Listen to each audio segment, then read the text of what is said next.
It was a quiet Friday evening in the upscale Georgetown neighborhood. The streets were mostly empty as the sun began to set, painting the sky with shades of orange and purple. Mrs. Chen, the wife of FBI Director Thomas Chen, was driving home after attending a charity dinner for children's education. She hummed along to the soft jazz playing on the radio, thinking about the successful fundraiser they had just completed. Her dark blue sedan moved smoothly through the tree-lined streets. Mrs. Chen checked her watch. She was looking forward to getting home and telling her husband about the evening's success. They had raised over $200,000 for underprivileged schools in the area. The flash of blue and red lights in her rearview mirror caught her by surprise. Mrs. Chen glanced down at her speedometer. She was sure she hadn't been speeding. Still, she calmly signaled and pulled over to the right side of the road. She turned down the radio and reached for her purse on the passenger seat to get her license and registration ready. Through her side mirror, she watched as a police officer stepped out of his patrol car. Something about his body language made her feel uneasy. Officer Brooks approached with his hand already resting on his gun holster, his face set in a hard expression that didn't match the simple nature of a routine traffic stop. Mrs. Chen rolled down her window and smiled politely. "Good evening, officer. Did I do something wrong?" The officer didn't return her smile.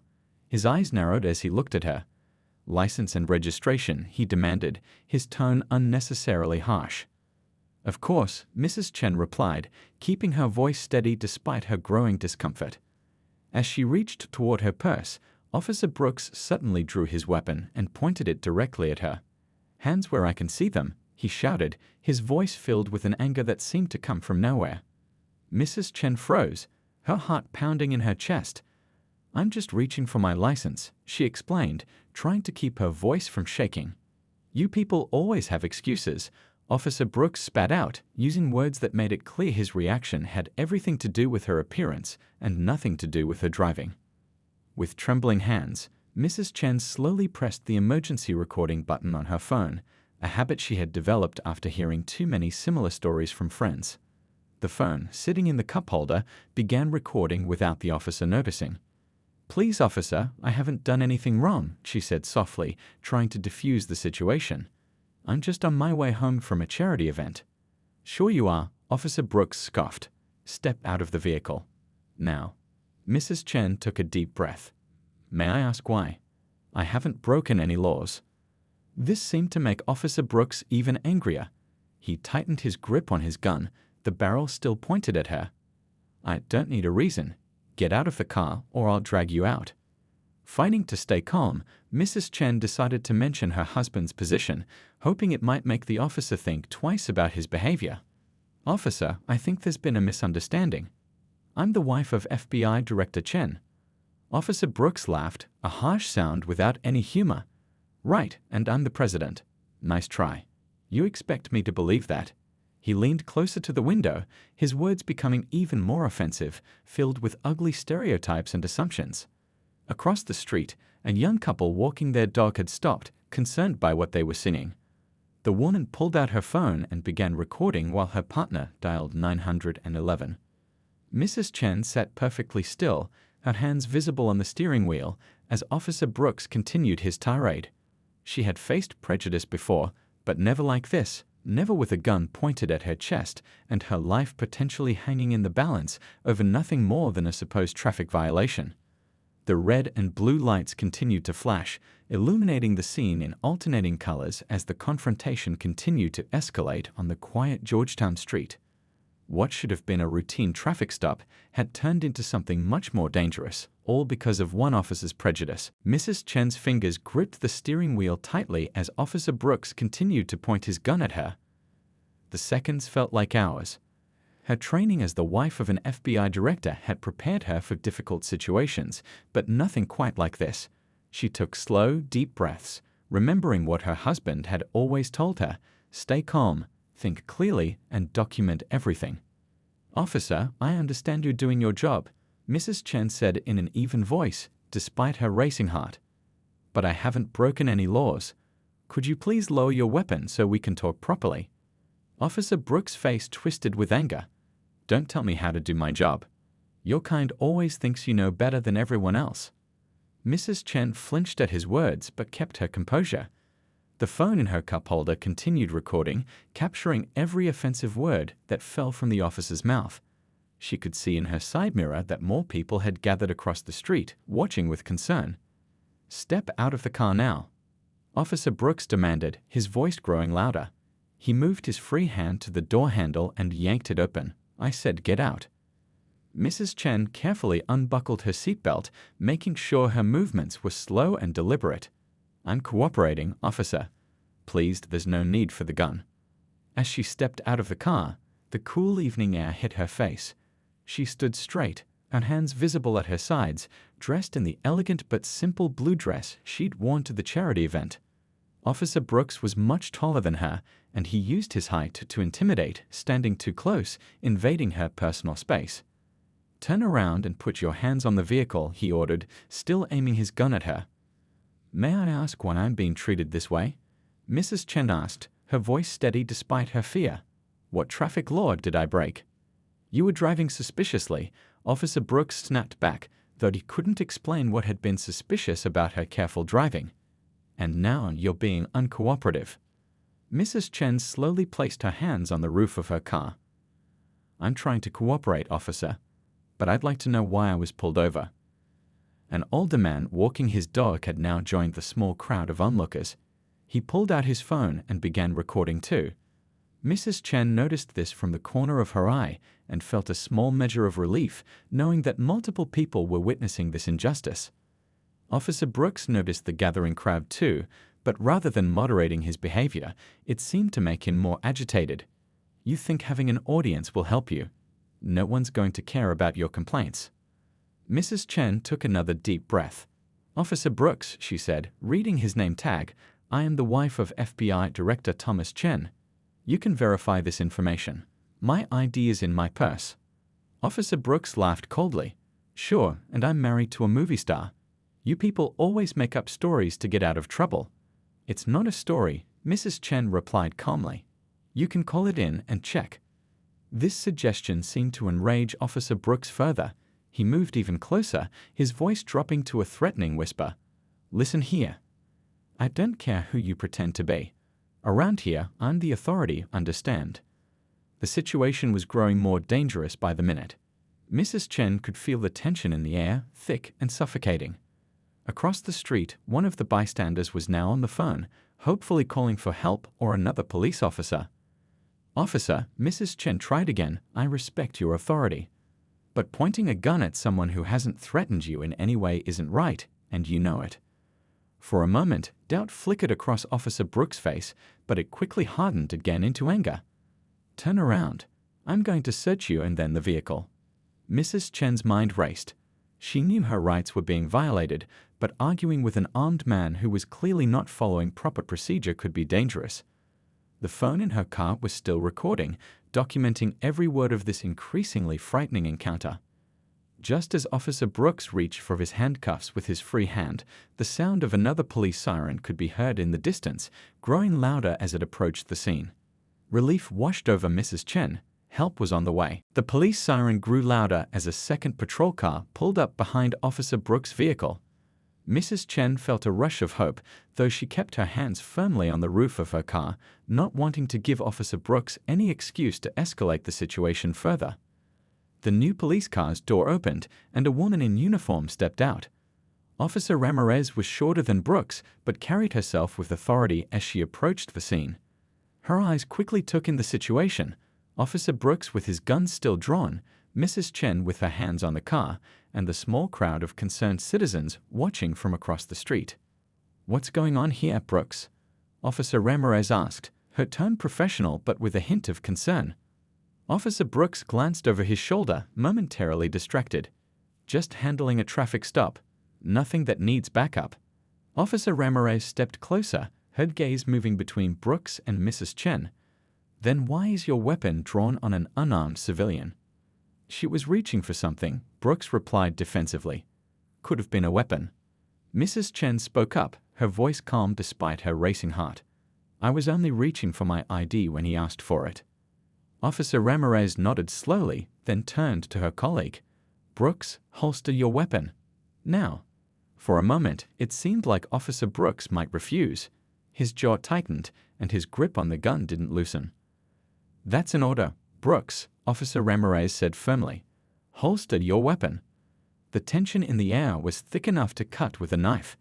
The bystanders across the street had fallen silent, watching the standoff between the two officers. Mrs. Chen remained perfectly still, hardly daring to breathe. Finally, with obvious reluctance, Officer Brooks lowered his gun and returned it to his holster. The relief Mrs. Chen felt was so powerful she almost sagged against her car, but managed to stay upright. "Ma'am," Officer Ramirez said, addressing Mrs. Chen with respect, "would you mind telling me what happened here?" Mrs. Chen took a deep breath. "I was driving home from a charity event when Officer Brooks pulled me over. When I reached for my ID, he immediately drew his weapon. I've been cooperating, but he won't tell me why I was stopped in the first place." Officer Ramirez's expression remained professional, but her eyes showed concern. "May I see your ID, please?" "It's in my purse on the passenger seat," Mrs. Chen replied. "And I have a phone recording the entire incident in the cup holder." Officer Ramirez nodded. "I'll get your purse for you. Please keep your hands where they are for just a moment longer."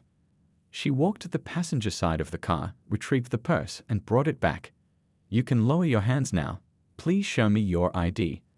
As Mrs. Chen carefully opened her purse and took out her wallet, Officer Brooks stood back, arms crossed, his face a mask of anger and embarrassment.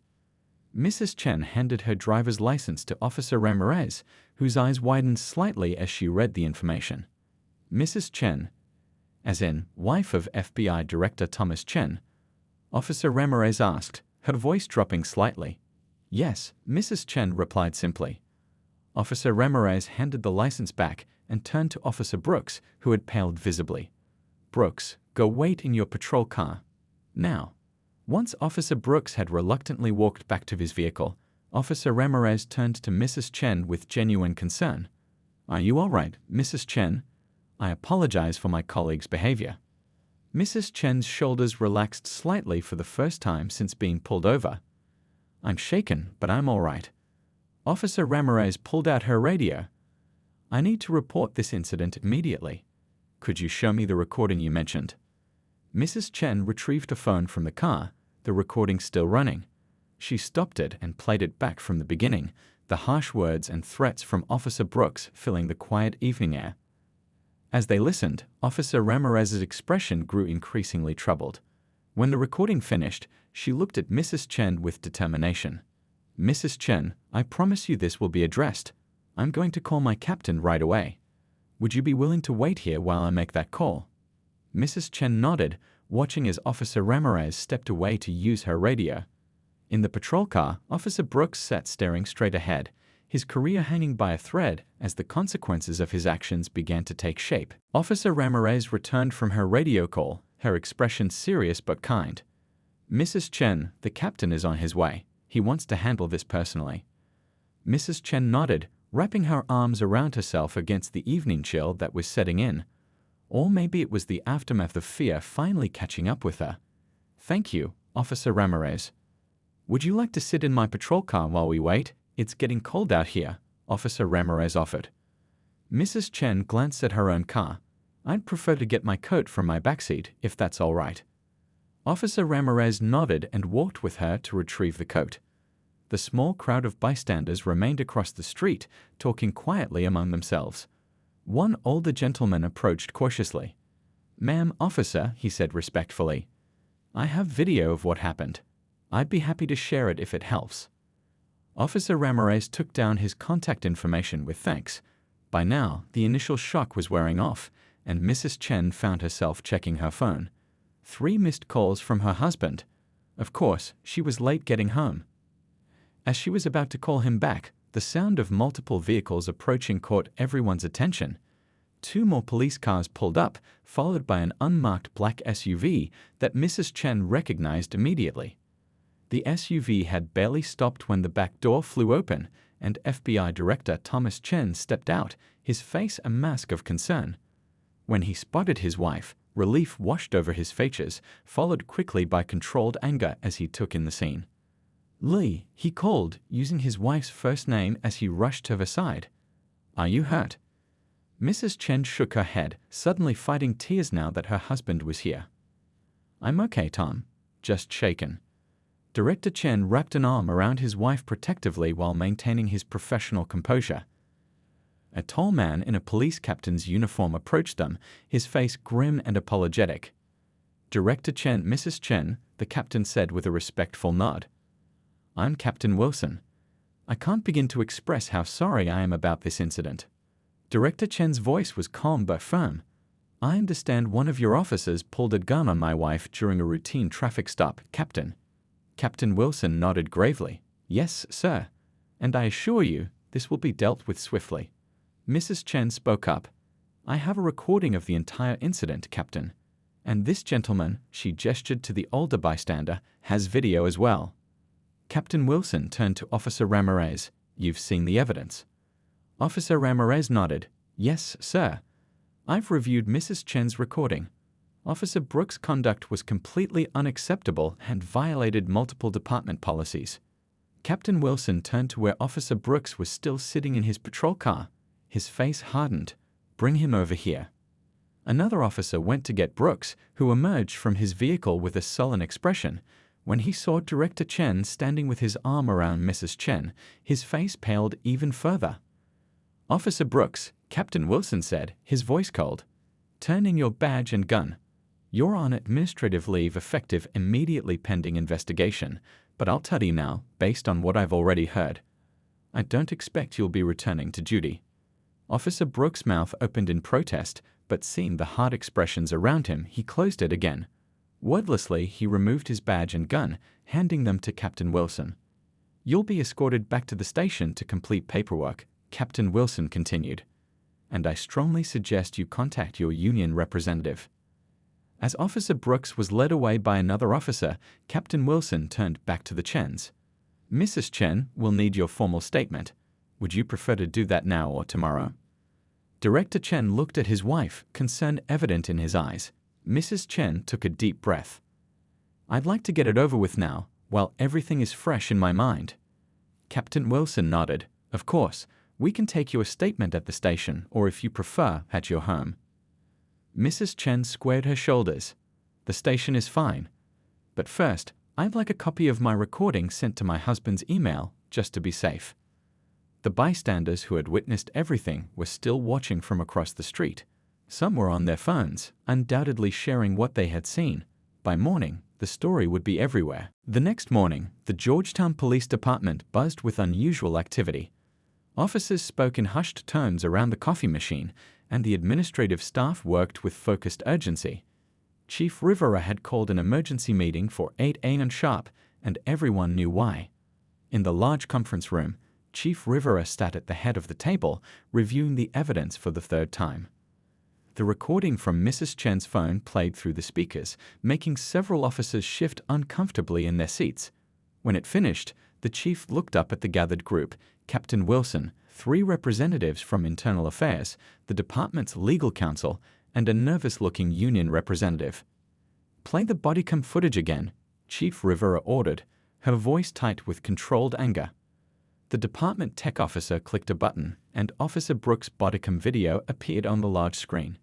The footage matched Mrs. Chen's recording perfectly, capturing every inappropriate word and action. The unnecessary drawing of his weapon, the threatening stance, the offensive language. When the video ended, Chief Rivera leaned forward. So we have 3 separate recordings of this incident, Mrs. Chen's phone, the bystander video, and Officer Brooks' own bodycam, all telling the same story. She looked around the table. Comments? The head of Internal Affairs, a gray-haired man named Officer Thompson, cleared his throat. Chief, we've pulled Brooks' personnel file. This isn't the first complaint against him. Show me, Chief Rivera said. Officer Thompson slid a folder across the table. 3 previous complaints of similar behavior, all filed by minority drivers, all dismissed due to lack of evidence. Chief Rivera's expression darkened as she flipped through the pages. And we're only finding this pattern now? The complaints were handled by different officers, different shifts, Thompson explained, though it sounded weak even to his own ears. The pattern wasn't flagged in our system. The legal counsel, Ms. Patel, spoke up next. Chief, we have a serious problem here. Not just with Officer Brooks, but with our complaint review process. If these previous incidents had been properly investigated, Mrs. Chen might never have had a gun pointed at her. Chief Rivera finished the thought. She closed the folder with a decisive snap. The usual process for officer misconduct takes weeks. I'm not waiting weeks on this one. The union representative leaned forward. Chief, with all due respect, there are procedures in place to protect officers. To protect good officers, Chief Rivera cut him off. Not officers who abuse their power and bring shame to this department. The evidence is clear and overwhelming. Captain Wilson, who had been quiet until now, spoke up. What about the FBI? Director Chen must be putting pressure on the department. Chief Rivera shook her head. Actually, he's been remarkably restrained. He said he trusts us to handle this properly and swiftly. But make no mistake, the whole world will be watching how we respond. This incident involves the wife of the FBI director, but it could have been anyone's wife, mother, or daughter. She stood up and walked to the window, looking out at the city waking up to a new day. By noon, this story will be on every news channel in the country. By evening, it will be international news. The room fell silent as everyone absorbed the implications. Chief Rivera turned back to face them. I've made my decision. Officer Brooks will be terminated, effective immediately. The union rep started to object, but Chief Rivera held up a hand. This isn't open for discussion. The evidence is irrefutable, and his actions violated multiple department policies. Ms. Patel, prepare the termination paperwork. I want it on my desk within the hour. Ms. Patel nodded and began gathering her files. What about the press? Captain Wilson asked.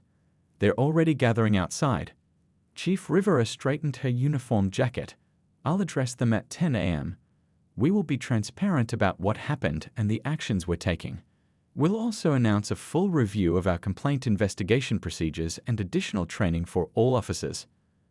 As the meeting ended and people filed out, Chief Rivera remained standing by the window. In her 20 years with the department, she'd never fast-tracked a termination like this. But watching those videos, seeing the fear in Mrs. Chen's eyes and the hatred in Officer Brooks' words, she knew it was the only right decision. Her department would face tough questions in the days ahead. But sometimes, the only way forward was through the fire. By midday, the story had exploded. News vans lined the street outside the Georgetown Police Department, reporters standing in the cold with microphones ready. Social media buzzed with opinions, the hashtag #JusticeForMchen trending nationwide. The bystander's video had been shared millions of times already, though most news outlets blurred Officer Brooks' face and edited out his worst language. At exactly 10 a.m., Chief Rivera stepped up to the podium set up on the steps of the police station. Camera flashes lit up her serious face as she adjusted the microphone. Good morning, she began, her voice steady and clear. Today I'm addressing a serious incident that occurred last night involving one of our officers and a member of our community. The crowd of reporters fell silent, pens poised over notepads, cameras recording every word. Last night, during what should have been a routine traffic stop, Officer Patrick Brooks drew his weapon on Mrs. Li Chen without justification. He used inappropriate and offensive language and failed to follow standard department procedures. We have reviewed video evidence from multiple sources, including Officer Brooks' own bodycam, and found his conduct to be completely unacceptable. Chief Rivera paused, looking directly into the cameras. As of this morning, Officer Brooks has been terminated from the Georgetown Police Department, effective immediately. A ripple of surprise moved through the crowd. Police departments typically placed officers on paid leave during investigations that could drag on for months. This swift action was almost unheard of. The Georgetown Police Department has zero tolerance for discrimination, harassment, or the misuse of force, Chief Rivera continued. We are committed to protecting and serving all members of our community with respect and professionalism. Questions erupted from the press corps. Chief, is this quick action because Mrs. Chen is married to the FBI director? Chief Rivera's expression remained firm. While Mrs. Chen is indeed the wife of Director Thomas Chen, Our response would be the same for any community member treated this way. The evidence in this case was clear and overwhelming, making a lengthy investigation unnecessary. Another reporter called out, "Chief, has the department had problems with Officer Brooks before?" A flicker of discomfort crossed Chief Rivera's face. "We have identified previous complaints that were not properly addressed by our department. This represents a failure in our system that we are committed to fixing. We're launching a complete review of our complaint investigation procedures and will be implementing additional training for all officers." Across town, in their elegant Georgetown home, the Chens watched the press conference on television. Mrs. Chen sat on the couch, wrapped in a soft blanket, a cup of tea growing cold on the coffee table. Her husband sat beside her, having taken a rare day off from his duties at the FBI. "She's handling it well," Director Chen commented, watching Chief Rivera field difficult questions with composure. Mrs. Chen nodded slightly. "It shouldn't take being married to you for someone to get justice in a situation like this." Director Chen took her hand. "You're right. And that's why I think we should do something more." Outside the police station, the questions continued. "Will Officer Brooks face criminal charges?" "That possibility is under review by the District Attorney's Office," Chief Rivera answered. "What would you say to people who think this was an isolated incident?" Chief Rivera's expression grew more serious. "I would say they haven't been listening to the communities who have been reporting these problems for years. This was not isolated. It was simply documented in a way that couldn't be ignored or denied." Her words hung in the air, powerful in their honesty. By evening, the story had reached national news.